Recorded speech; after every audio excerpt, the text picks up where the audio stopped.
Good morning, my friends. Today we are doing grammar lesson 8.11 on simple, compound, and complex sentences.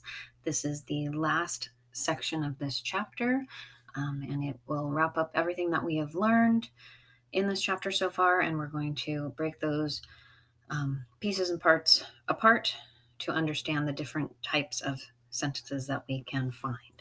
So let's get started. Before we get started, just a couple of reminders to put back into your head. Make sure that you understand this. The difference between an independent clause and a dependent clause. You have to have a firm understanding of this as we move forward through this. So I just wanted to put it back into your mind. So an independent clause has a subject and a predicate, and it can stand alone. That means it doesn't need anything else to make it a complete sentence. For example, the cat is fluffy. Cat is the subject, you've got your verb. So the cat is your complete subject, is fluffy is your complete predicate. And that is an independent clause standing alone. A dependent clause also has a subject and a predicate, but it can't stand alone. It can't be all by itself and still make sense. It has to be attached to an independent clause. So my example for a dependent clause, although it is cute. We've got it for your simple subject, is for your simple predicate, and that's it. We don't know what is cute. Although it is cute, what? It's not complete. Therefore, it is a dependent clause. It needs more. It needs an independent clause to attach itself to. All right. So put those in your mind because you're going to need those two different types of clauses, an understanding of both of them in order to understand the different types of sentences. So let's get started. All right.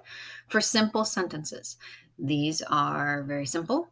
It is just an independent clause that's standing alone. So these are going to be very easy to find. All right. So it's going to have a subject. It's going to have a predicate.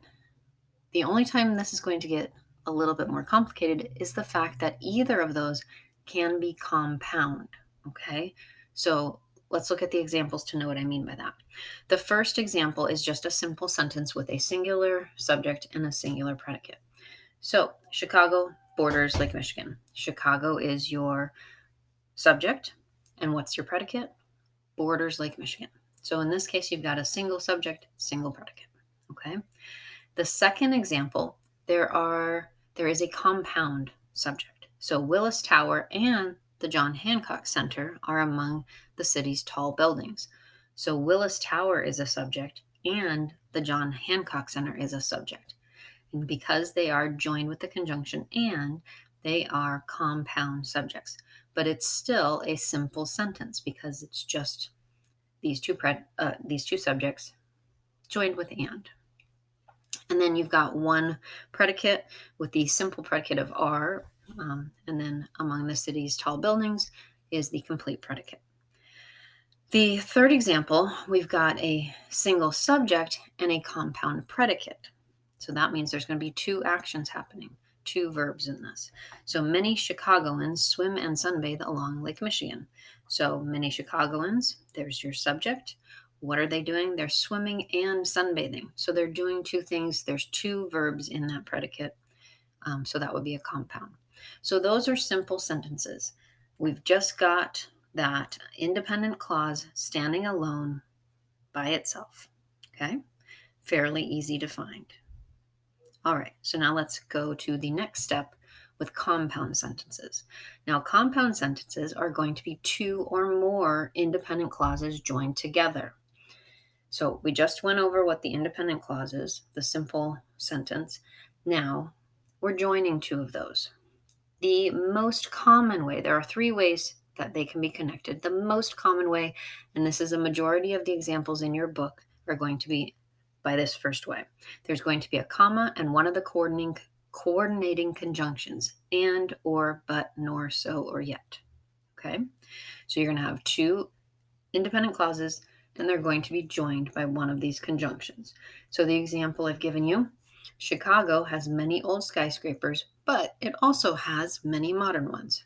So if you look at that and break that down into two independent clauses, you can see you've got the subject of Chicago and the verb has.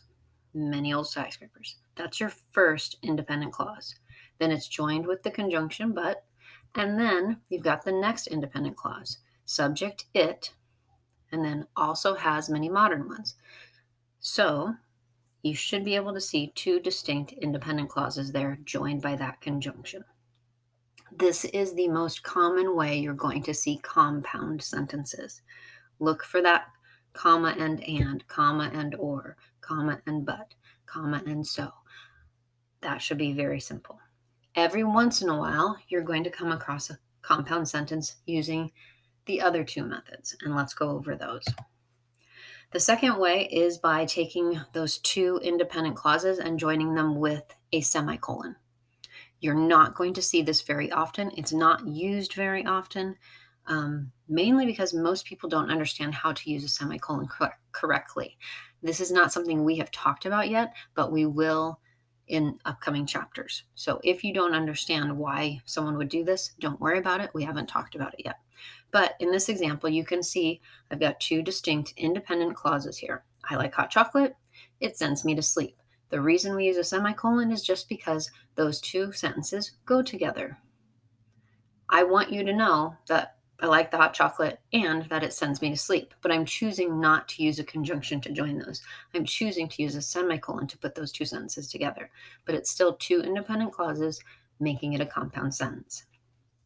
The third method of making a compound sentence is by using a semicolon followed by an adverb, such as therefore, however, consequently, or nevertheless, and then that's followed by a comma. So let's look at this example.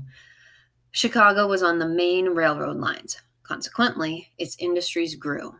You're going to see this one a little bit more often than just the use of a semicolon. And this is a very mature way to write compound sentences. Okay, so this is something that I would love to see happen in your writing. But let's look at these two independent clauses and make sure we see where they are. Chicago was on the main railroad lines. There's your first independent clause. We've got the subject of Chicago, the verb of was, and was on the main railroad lines. There's your predicate. Okay, subject and predicate. In the second sentence, or the second independent clause, you've got consequently, that's an adverb. And then you've got its industries grew. So your subject is industries. What did it do? It grew. So there's your predicate. All right. So that's compound sentences. Now, the third type of sentence we're going to talk about is complex sentences. Now, a complex sentence is a sentence that has one independent clause and at least one dependent clause. And those dependent clauses can function as adjectives, adverbs, or nouns.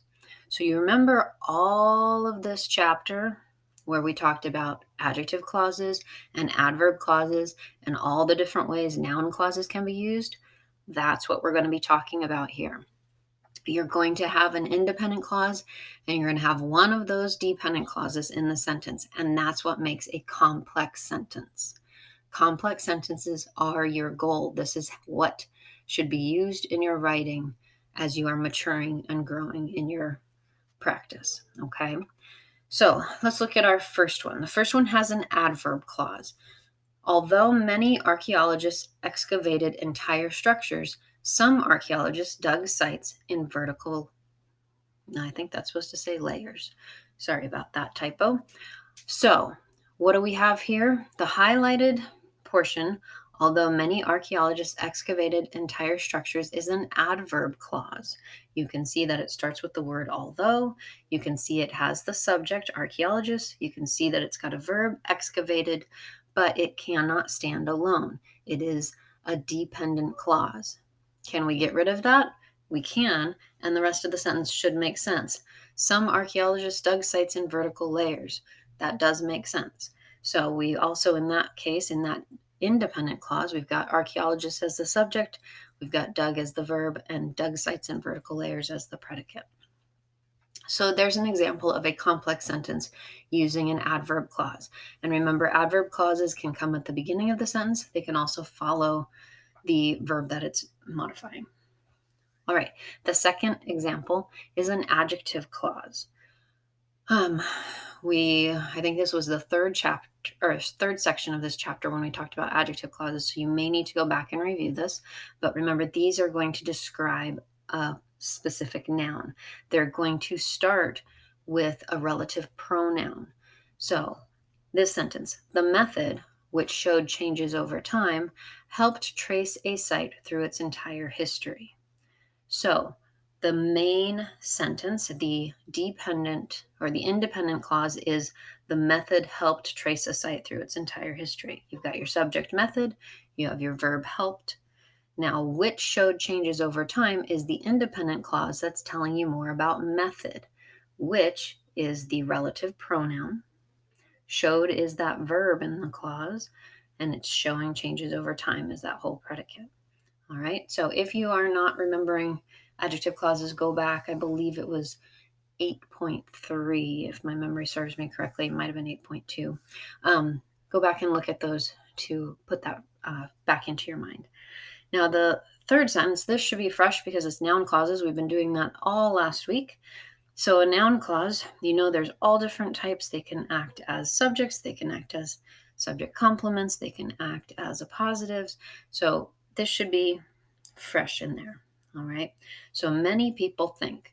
Now, you could just have the sentence, people think. That is a complete independent clause, right?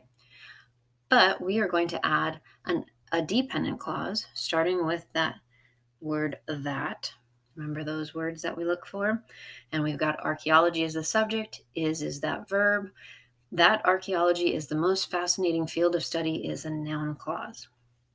So there's your complex sentence with one dependent clause and one independent clause, one dependent clause coming together to make a complex sentence.